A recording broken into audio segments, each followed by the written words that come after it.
Zulaikha senang Yusuf. Yusuf sebenarnya pun secara manusiawi menyenangi Zulaikha. Walaula an ra'a burhana rabbih. Tapi Yusuf ketika itu melihat larangan Allah, peringatan Allah. Seolah-olah dia lihat Allah mengatakan, Yusuf, ini letter S. Dilarang parkir di sini. Menurut satu riwayat, Nabi Yusuf melihat ayahnya, Nabi Yakub, melambai-lambaikan tangan menyetop. Seolah-olah melarang dia meneruskan langkahnya. Riwayat lain menjelaskan, seolah-olah Nabi Yusuf dibisiki oleh malaikat Jibril. Yusuf, kalau kamu kalah sekarang, kamu sama saja gajah kemasukan semut di kupingnya terus mati. Tapi kalau kamu menang, kamu adalah gajah yang tidak terkalahkan. Ada gajah mati oleh semut. Alangkah memalukan. Binatang yang begitu besar jatuh hanya oleh binatang yang begitu kecil. Artinya apa? Kau akan jadi orang besar, Yusuf. Apakah harus gagal dan jatuh cuma karena bujuk rayu seorang perempuan macam ini? Satu riwayat menjelaskan semacam itu. Sehingga mantap Yusuf. Maaf tuanku, saya malu kepada manusia. Saya malu kepada majikan, tapi saya lebih malu lagi kepada Allah. Saat ini majikan tidak tahu, orang seorang pun tidak ada yang lihat, tapi Allah pasti lihat. Itu yang saya malu. Ah Yusuf, jangan sok kalem sob. Mumpung situasi mengizinkan, mubazir nih. Zulaikha pun berangkat pergi ke tempat pembaringan, ke tempat tidur. Lalu dengan pose yang merangsang, aduhai, melambai-lambaikan tangannya, hai talak, Yusuf sini, Yusuf kemari. Nabi Yusuf dipelihara oleh Allah. Ketika Nabi Yusuf tetap menampakkan keengganannya, Zulaikha jadi berang. Ya namanya istri pembesar ditolak oleh anak muda yang menurut penilaian dia nggak ada apa-apanya. Lu kan kecemplung di sumur, gua pungutin. Cuma sekedar segini aja nggak mau nurutin. Kebangetan amat. Bukan Zulaikha kalau nggak nekat. Dia bangun dari pembaringannya. Gemes. Dia hampiri Yusuf. Kalau cara kita diunyeng Yusuf itu. Dipaksa. Nabi Yusuf berlari ke arah pintu. Ditarik bajunya dari belakang oleh Zulaikha. Sobek belakang bajunya ini. Begitu baju sobek. Pintu terbuka. Kitfir suami Zulaikha datang. Orang Arab bilang yumsak mablul. Ketangkep basah. Ketangkep basah. Merah pada muka Zulaikha. Sementara Kitfir pun matanya merah. Tapi Nabi Yusuf tenang-tenang saja. Ya wong nggak salah. Tenang-tenang saja Nabi Yusuf. Bukan tenang karena pengalaman. Tenang karena memang tidak berbuat yang negatif. Kadang-kadang ada juga yang tenang tapi pengalaman. Oh buaya itu. Sudah ketahuan kepentok, ketangkep hansip, anteng aja. Itu bukan nggak salah, badak. Nabi Yusuf tenang karena memang tidak berbuat salah apapun. Nabi Yusuf tenang karena yakin dirinya benar. Sehingga mantap menghadapi kedatangan Kitfir yang sangat tiba-tiba itu. Adapun Zulaikha, ketika melihat suaminya berdiri di muka pintu, cepat-cepat dia berubah siasat. Inilah salah satu kelihayan makhluk bernama perempuan. Dia pandai bersalin rupa, dia pandai bermain minyak di atas air. Melihat suaminya datang, roman mukanya pun menjadi sedih. Air mata berurai membasahi pipi. Papa, katanya. Apa balasan bagi orang yang mau menistakan istri papa? Maksudmu apa, Zulaikha? Yusuf gile. Dia mencari kesempatan dalam kesempitan. Dia mau menodai kehormatan saya. Dia hendak memperkosa saya. Kata Nabi Yusuf, bukan saya, Tuan. Saya enggak. Yang benar Yusuf, enggak. Zulaikha yang memaksa saya. Betul Zulaikha. Tidak, Yusuf yang memaksa saya. Sampai akhirnya salah seorang dari isi rumah itu memberikan jalan keluar. Tuan Kitfir, begini saja. Sulit memang untuk dilacak kebenarannya. Cuma periksa saja baju Yusuf. Kalau bajunya sobek di belakang, Yusuf benar. Zulaikha salah. Kalau baju Yusuf sobeknya di depan, Zulaikha yang benar. Yusuf yang salah. Nah, apa artinya itu? Kalau bajunya sobek di belakang kan artinya Yusuf kabur ditarik dari belakang. Tapi kalau bajunya sobek di depan, itu artinya Zulaikha nyakar-nyakarin baju Yusuf dari depan. Lihat saja, pokoknya kalau bajunya sobek di belakang, Yusuf benar, Zulaikha salah. Kalau baju Yusuf sobek di depan, Yusuf salah, Zulaikha benar. Ketika diperiksa, dicek bajunya, betul sobek di belakang. Artinya, Yusuf benar, Zulaikha yang salah. Kata Kitfir, Zulaikha, jelas sudah bagaimana kejadian yang sebenarnya. Oleh karena itu, bertaubatlah kamu kepada Allah. Dan kau Yusuf, jangan ceritakan peristiwa aib ini kepada siapapun. Untuk menjaga nama baik kita bersama. Baik Tuan. Saudara-saudara kaum muslimin yang saya hormati. Tapi ya bagaimana?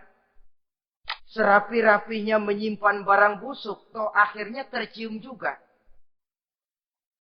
Gosip ini akhirnya tersiar di mana-mana, terutama di kalangan para pembesar. Sehingga kalau kumpul para istri pejabat, Zulaikha jadi bahan gunjingan. Kan main bini menteri demen nama budaknya. Nggak salah apa tuh, jadi bahan ejekan. Ya sebab tentu ukuran mereka yang belum pernah ngelihat Yusuf, kalau duren ketemu duren dong. Masa duren ketemu ketimun ya bonyok. Artinya nggak seimbang. Masa istri bangsawan tergila-gila sama anak angkatnya, sama budak beliannya, nggak masuk rasio itu. Zulaikha dengar berita macam itu. Sampai dalam hatinya, pantas saja kamu ngenyek saya. Kamu meremehkan saya karena kamu belum pernah lihat potongan Yusuf bagaimana. Akhirnya dalam hati Siti Zulaikha ini timbul semacam dendam. Suatu saat gua kerjain lo. Caranya gimana?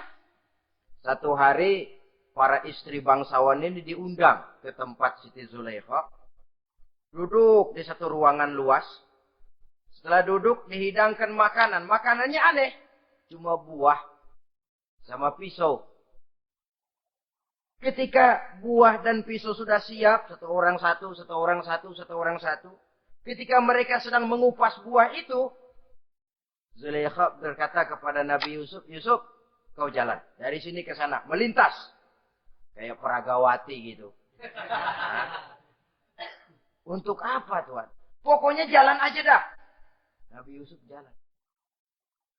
Sejak beliau melangkah ke ruangan itu, semua mata perempuan-perempuan bangsawan yang lagi ngupas buah, semuanya tertuju kepada Yusuf. Ada yang matanya emang buluk, makin buluk. Ada yang ngeliatin campur mulutnya menganga. Apa kata mereka? Falamma ra'ainahu akbarnahu wa qatta'na aydiyahunna wa qulna hasya lillah ma hadza bashar in hadza illa malakun karim. Falamma ra'ainahu, ketika perempuan-perempuan itu melihat Yusuf, akbarnahu, mereka agungkan Yusuf. Wa qulna hasya lillah, mereka bilang, ini sih bukan orang nih. Ini malaikat nih. Bukan orang. Orang segini cakepnya. Artinya belum pernah mereka lihat paras yang secantik dan setampan itu. Akibatnya apa? Nggak berasa mau motong buah keiris tangan. Rata-rata perempuan yang ada di situ, tangannya pada luka. Kenapa? Mau motong buah, mata kemana, mulut kemana. Tangan kepotong. Melihat itu semua, Zulaikha puas. Nah, kamu baru melihat sekejap. Bagaimana saya yang siang malam melihat Yusuf? Bagaimana saya yang tiap saat hidup bersamanya? Bagaimana saya nggak merindukan dia? Ente yang baru pernah ngelihat sekelebatan udah motong tangan. Saya yang tiap hari sama-sama dia nggak celeng juga udah pantas. Saudara-saudara kaum muslimin yang saya hormati. Akhirnya untuk menjaga nama baik keseluruhannya, Nabi Yusuf pun mengalah. Karena berita ini sudah tersiar, Yusuf dipojokkan, tidak cuma sekedar dipojokkan, beliau dimasukkan ke dalam penjara. Tapi apa kata beliau?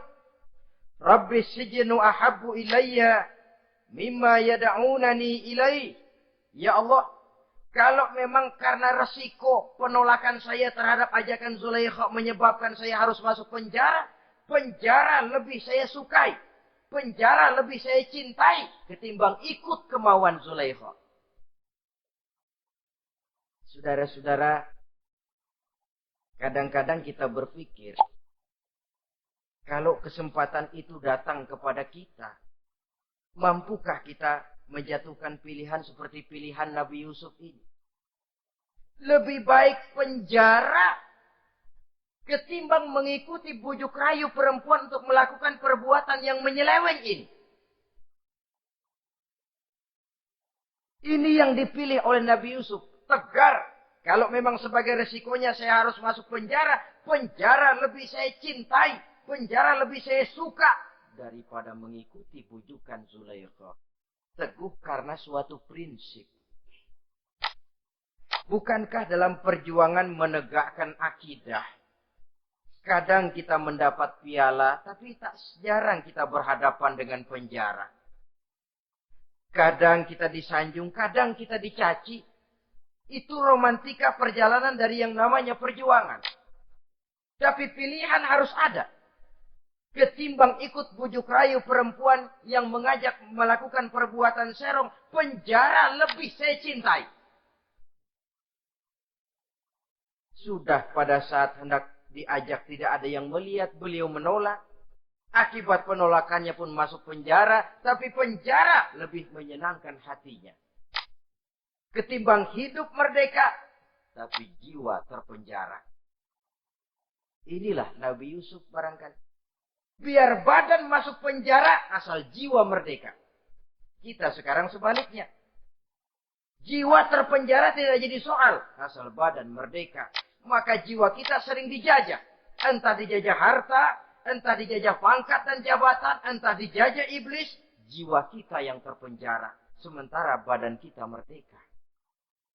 Nabi Yusuf tidak. Biarlah badan di penjara. Asal jiwa merdeka untuk menegakkan sesuatu yang hak. Saudara-saudara yang saya hormati. Adapun di dalam penjara itu, Nabi Yusuf satu sel dengan 2 orang bekas pelayan istana yang dituduh menaruh racun ke dalam hidangan yang hendak disajikan kepada raja. Yang satu tukang ngatur minuman, yang satu tukang ngatur makanan untuk raja. Siapa yang naruh racun nggak jelas, tapi dua-duanya ditahan. Sampai satu malam, teman satu sel ini dua-duanya ngobrol kepada Nabi Yusuf. Yusuf, kami ini dipenjara karena dituduh menaruh racun ke dalam hidangan yang dihidangkan kepada baginda raja. Siapa yang salah, kami sendiri tidak tahu. Saya nggak ngerasa naruh racun, kata yang tukang ngatur minum. Saya juga enggak, kata yang tukang ngatur makan. Sampai satu malam, mimpi. Mimpi itu diceritakan kepada Nabi Yusuf. Kata yang tukang ngatur minuman, Yusuf, saya mimpi. Saya memeras anggur, lalu menghidangkannya kepada baginda raja. Apa arti mimpi saya?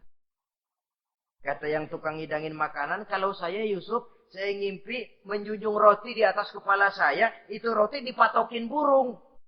Apa arti mimpi saya? Saudara-saudara, Nabi Yusuf tersenyum. Adapun kamu yang mimpi memerah anggur, kamu akan keluar dari penjara bebas dan akan kerja lagi di istana.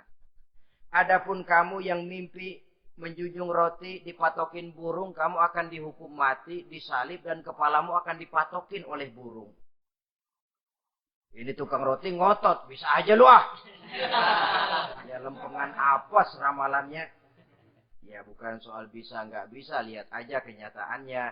Cuma kepada kamu yang tukang ngatur minuman, saya pesan, kalau nanti kamu bebas kembali di istana raja, tolong ceritakan ihwal saya kepada baginda raja ini. Saya mendekam di penjara ini tanpa berbuat salah apapun.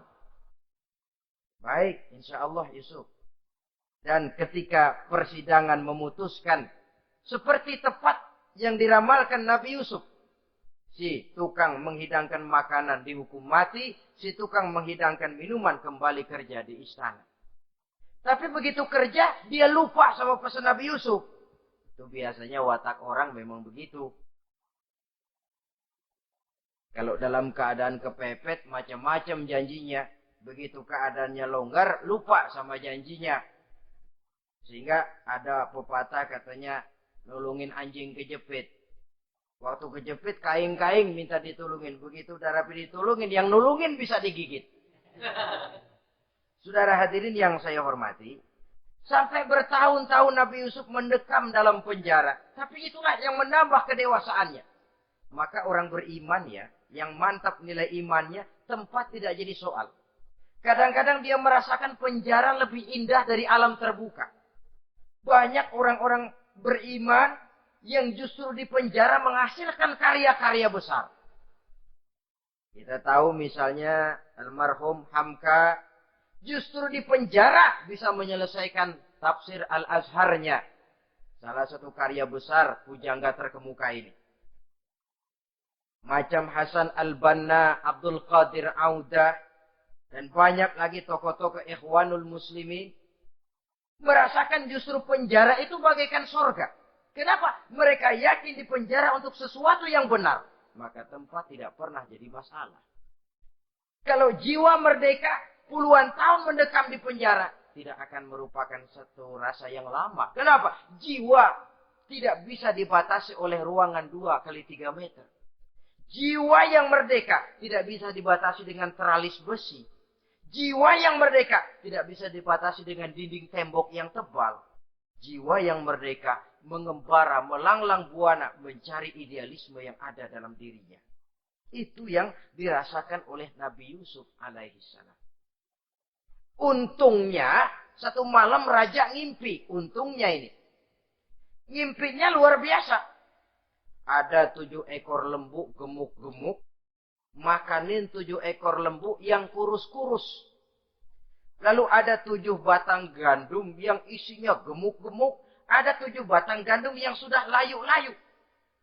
Nah, pagi-pagi ini seluruh dukun-dukun istana dikumpulin. Para ahli nujum apel menghadap baginda raja. Nujum, dukun, ada apa Tuan Raja? Tadi malam saya ngimpi. Ada 7 ekor lembu gemuk-gemuk memakan 7 ekor lembu yang kurus-kurus. Coba takwilkan apa arti mimpi saya itu. Dukun kata, baru tumben nih. Gue dengar mimpi begini. Kata Nujum ditanya Nujum godek. Ah, Tuan Raja itu mah kembang tidur aja kali ah. Tidak seorang pun yang mampu mentakwilkan arti mimpi baginda. Sampai tukang minuman dengar lapor. Tuan Raja, ada apa? Mas. Saya waktu di penjara, ada seorang anak muda namanya Yusuf. Dia mentakwilkan mimpi saya dan pas seperti takwilnya. Ah, panggil Yusuf. Dipanggil Yusuf. Kain pintu penjara. Masuk tukang anggur, tukang minuman ini. Yusuf. Ente. Iya. Kemana aja? Itu dia Yusuf, kelupaan. kalau kelupaan sehari 2 hari barangkali bisa ditolerir. Kelupaan bisa tahunan. Cuma begitu dengar ada mimpi, pikir tukang minuman. Kali aja ini Yusuf bisa takwilkan, kan jasa saya nemuin Raja sama Yusuf kan. Komisi lumayan. Begini Yusuf, baginda Raja mimpi begini-begini. Barangkali kau bisa takwilkan, kau dipanggil menghadap Tuan Raja. Berangkatlah Yusuf menghadap Tuan Raja. Sesampainya di sana, mohon maaf Tuan Raja. Menurut takwil saya, arti mimpi Tuan Raja itu akan datang satu masa di mana 7 tahun lamanya negara ini subur, makmur, aman, tentram, gemah, repah, loh jenawi, toto tentram, kertora harjo. Tapi akan datang setelah itu 7 tahun lamanya di mana musim kemarau membahana, tanah menjadi kering, panen gagal, rakyat diancam kelaparan. Dan kita harus siap-siap untuk itu. Itu takwil mimpi Tuhan. Caranya bagaimana Yusuf mengatasi krisis kelaparan ini? Ya kita bikinlah gudang-gudang untuk menyimpan makanan. Kalau lagi panen jangan mumpung. Ingat pada suatu saat kita akan paceklik. Sehingga kata orang-orang tua dulu, kalau lagi sehat, ingat dong bakalan sakit. Kalau lagi kaya, ingat dong bakalan miskin. Semuanya itu milik daripada kehidupan. Tidak ada orang yang ketawa terus dalam hidup. Tidak ada orang yang nangis terus. Semuanya silih berganti, datang pergi, patah tumbuh, hilang berganti. Dunia hari ini bikin kita ketawa, besok dia buat kita menangis. Hari ini dibuatnya kita senyum, besok dibuatnya kita berurai air mata. Hari ini dijadikannya kita kaya, besok dijadikannya kita kere. Pantas kalau orang bilang, wamal hayatud dunya, Allah mengatakan wamal hayatud dunya illa lahun wa la'ib. Hidup dunia ini cuma sandiwara. Tiap kita sekarang sedang memegang peranan. Ketika memegang peranan, ya jadi orang kaya peranan, jadi kiai peranan, jadi jenderal peranan. Sama saja dengan wayang golek. Gatot Kaca yang bertulang kawat berotot baja, punya ajian beraja musti, gagah perkasa, bisa terbang di angkasa. Hebat perkasa Gatot Kaca. Kapan? Waktu dipegang dalang. Betul apa benar? Gagahnya Gatot Kaca, sakti mandragunanya sang Gatot Kaca. Kapan itu? Waktu dipegang dalang. Begitu peranannya selesai, sama dalang dimasukin ke kotak, diem aja Gatot Kaca. Terbang kek? Enggak, diem aja. Begitulah kehidupan ini. Gagah kita menyandang bintang 4 di pundak. Gagah kita membawa harta yang banyak. Gagah kita membawa jabatan ini dan itu. Waktu oleh sang sutradara dimasukkan ke dalam lubang yang luasnya tidak lebih 1 kali 2 meter. Enggak bekutik. Enggak ada yang lawan. Jenderal yang berbintang 4 dilonjorin, dia yang lihat anteng aja. Habis peranan sudah sampai di situ. So itu wajar. Kata Nabi Yusuf, kalau lagi panen, ingat pada suatu saat kita akan paceklik. Jangan giliran panen, panen besar. Di daerah-daerah kita lihat, sudah panen pesta pora. Bukan bersyukur kepada Allah. Tapi kegembiraan itu diwujudkan dalam bentuk lain. Tontonan yang membuat lupa diri, bermabuk-mabukan. Sehingga kadang-kadang kalau di daerah itu katanya kalau musim panen, musim kawin. Musim paceklik, musim cerai. Saudara-saudara kaum muslimin yang saya hormati. Karena itu, dalam satu hadis Nabi ingatkan, ta'arraf ilallah firraha ya'rifka fisyiddah.